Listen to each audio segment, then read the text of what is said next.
খেলা চলছে বিশ্বজুড়ে। ফুটবল ক্রিকেট ছাড়াও খেলা রয়েছে এক দীর্ঘ ফর্দ। শুধু ফলাফল নয়, গত, আজ এবং আগামীর খেলাকে প্রেস বক্স থেকে আমরা দেখতে চাই ভিন্ন চোখে।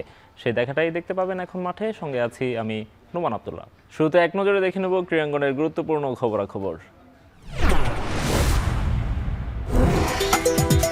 বিদ্রোহী ৮ ক্লাবকে ছাড়াই শুরু হলো প্রথম বিভাগ ক্রিকেট লিগ। ঝুলে আছে প্রায় ৯০০ ক্রিকেটারের ভাগ্য। বিসিবির কাছে আবেদন জানিয়েও সাড়া মেলেনি ঘরোয়া ক্রিকেটারদের। বিকল্প ফ্র্যাঞ্চাইজি টুর্নামেন্টের প্রস্তাব বিসিবির নাকচ করে দিয়েছেন ক্রিকেটাররা। নিজেদের অবস্থানে অনড় দুপক্ষই।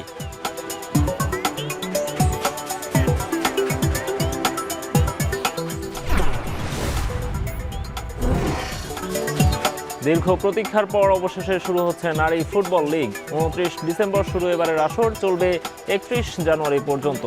আজ থেকে শুরু হচ্ছে দলবদল। সপ্তম আসরে অংশ নেবে ১১টি ক্লাব।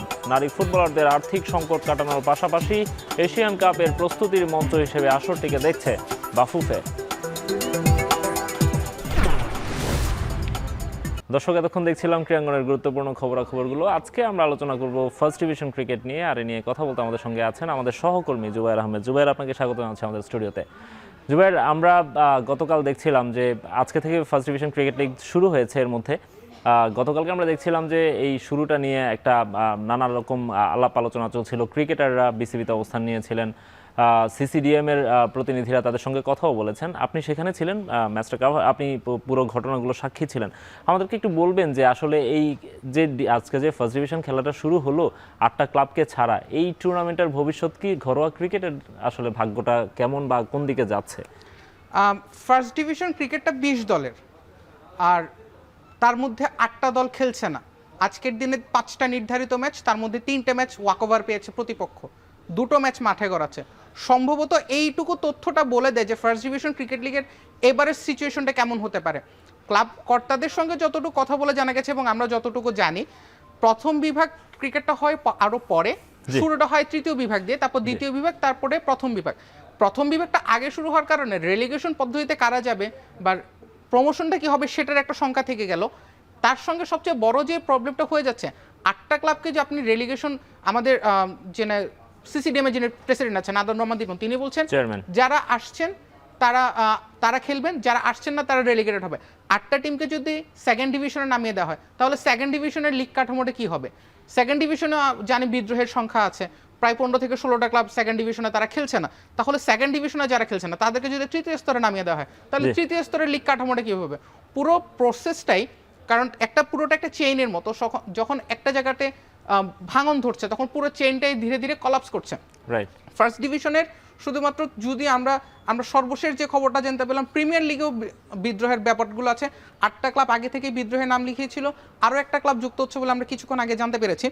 প্রায় 9টা ক্লাব যদি বিদ্রোহ করে প্রিমিয়ার লিগে, যেটা আমরা ঢাকা প্রিমিয়ার লিগ 11টা বা 12টা টিম হচ্ছে, 12টা টিম খেলছে, তার মানে কি 2টো বা 3টে দিয়ে কি প্রিমিয়ার লিগ হবে? একটা বড় প্রশ্ন কিন্তু থেকে যাচ্ছে, এবং সিসিডিএম চেয়ারম্যানও এইসবের কোনো সদুত্তর দিতে পারছেন না সোফার। রাইট। জুবের, আপনার কাছে আবারও ফিরবো। দেখছেন এখন মাঠে।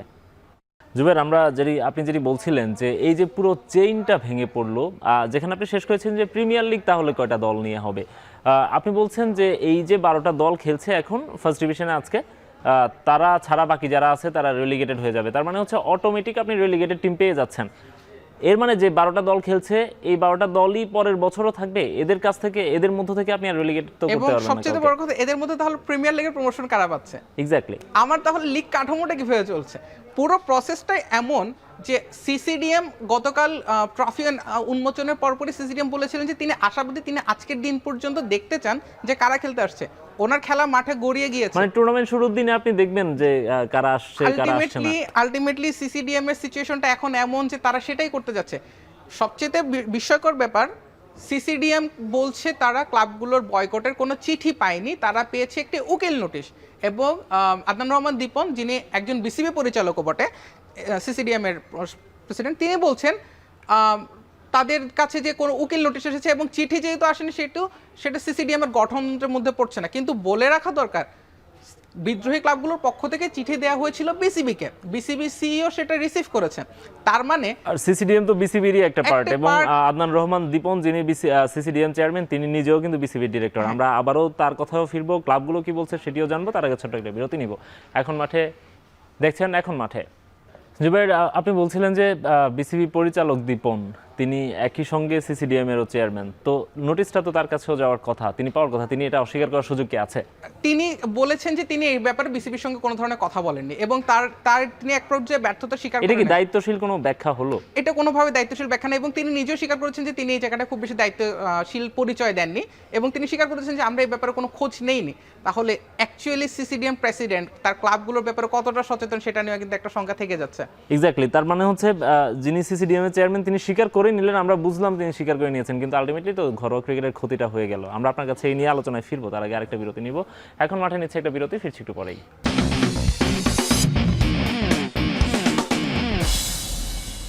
বিরতির পর ফিরে এলাম, দেখছেন এখন মাঠে। জুবাইর, ক্লাব কর্তাদের সঙ্গেও নিশ্চয়ই আপনারা কথা বলেছেন, যারা আন্দোলনকারী ক্লাবগুলোর পক্ষ থেকে আর কি, তারা কি বলছেন? কথা হয়েছিল দুজনের সঙ্গে, দুজন ক্লাব কর্তার সঙ্গে কথা হয়েছে। তার মধ্যে ছিলেন রফিকুল ইসলাম বাবু, যিনি ক্রিকেটার্স ক্লাব অ্যাসোসিয়েশনের প্রেসিডেন্ট।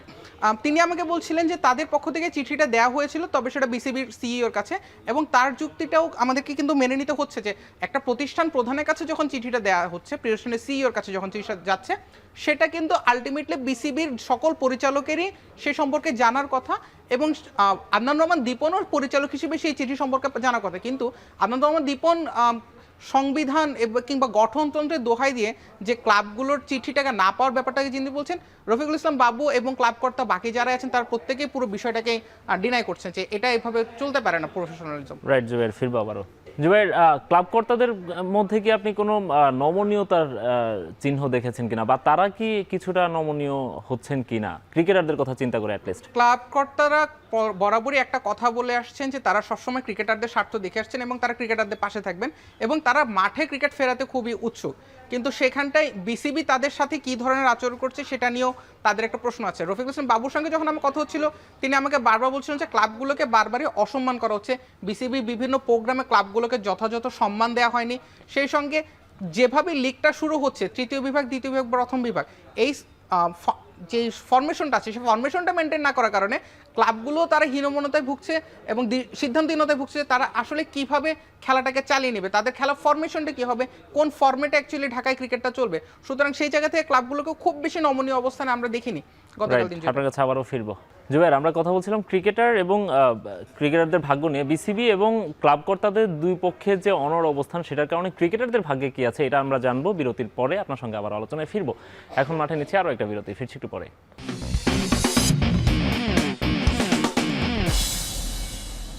বিরতির পর ফিরে এলাম, দেখছেন এখন মাঠে। জুবাইর, আমরা যেসব বিষয় নিয়ে কথা বলছিলাম, যে এই যে বিসিবি এবং ক্লাব কর্তারা, এটা দুটা পক্ষ, তাই না? দুই দলেরই একটা স্বার্থ আছে এখানে, কিন্তু এই দুপক্ষের মাঝামাঝিতে ওদের যে জাতাকলে পিষ্ট হয়ে যে ক্রিকেটাররা যারা আছে, 44-45টা ক্লাব বিদ্রোহ করেছে, তাদের 900-র মতো হচ্ছে ক্রিকেটার। এই ক্রিকেটারদের ভাগ্যে কি আছে আসলে? ক্রিকেটারদের গতকালকে একটা অংশ বিসিবিতে গিয়েছিলেন এই বিষয়টা মীমাংসা করতে, এবং সেখানে একটা প্ল্যাকার্ড খুবই নজরে কাড়ে, যেখানে লেখা ছিল শুধুমাত্র খেলতে চাই। ক্রিকেটারদের আকুতি এটাই যে তারা মাঠে খেলবেন এবং সেটাই তাদের জীবিকা। ক্লাবগুলো বারবারই বলছে ক্রিকেটারদের পাশে আমরা আছি, এটা তো বিসিবিও বলছে, এবং অনেক ক্লাবের বক্তব্য হচ্ছে তারা 60% পর্যন্ত পেমেন্ট করে রেখেছে। কিন্তু আমরা যখন গতকাল এসব ক্রিকেটারদের সঙ্গে যখন আমরা কথা বলতে যাই, তখন কাকরাইল বয়েজের একজন ক্রিকেটার আমাকে জানিয়েছিলেন যে তিনি কোনো পেমেন্টই পাননি, এবং তার মাধ্যমে আমরা আরও কিছু ক্রিকেটারের সাথে পরিচিত হই। তাদের বক্তব্য কিছু টোকেন মানি কিংবা কিছু সাইনিং মানি দেওয়া হয়েছে, যেটা আসলে তারা যে প্রাপ্য অর্থটা পান, যে অংশটা পেয়ে থাকেন, সেটার তুলনায় খুবই নগণ্য। বিসিবির পক্ষ থেকে সমস্যা সমাধানের জন্য একটা ফ্র্যাঞ্চাইজি টুর্নামেন্টের কথা বলা হচ্ছে, যে 8টা দল কিংবা খেলছে না তাদেরকে নিয়ে, অথবা 20 দলের সবাইকে নিয়ে একটা ফ্র্যাঞ্চাইজ টুর্নামেন্ট করাবে।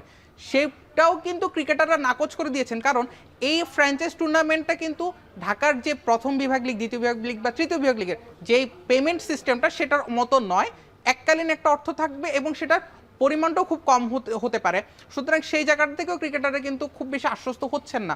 ক্রিকেটারদের ক্যারিয়ার কিংবা পেমেন্ট, দুটোর ইস্যু থেকে যদি বলি, দুই পক্ষই মৌখিকভাবে জানাচ্ছে আমরা ক্রিকেটারদের পাশে আছি, আমরা ক্রিকেটারদের স্বার্থ দেখছি, কিন্তু ক্রিকেটাররা আসলেই সেই অর্থে কোনো ধরনের আর্থিক নিরাপত্তা এখন পর্যন্ত পাচ্ছেন না এবং এই কারণে এই যে ক্লাব, বিসিবি কর্তা এবং হচ্ছে ক্লাব কর্তাদের এবং ক্রিকেটারদের সব মিলিয়ে যে একটা ত্রিমুখী সংকট তৈরি হয়েছে, এটা পুরো দেশের ক্রিকেটকেই ভোগাবে বলে আমরা আশঙ্কা করছি। আমরা চাইবো যে নিশ্চয়ই ক্রিকেট বোর্ড দ্রুত এখানকার একটা সংকট সমাধানে একটা তারা ব্যবস্থা নেবেন। আপনাকে অসংখ্য ধন্যবাদ আমাদের সঙ্গে সময় দেওয়ার জন্য। ধন্যবাদ। শেষ করছি এখন মাঠের আজকের আয়োজন।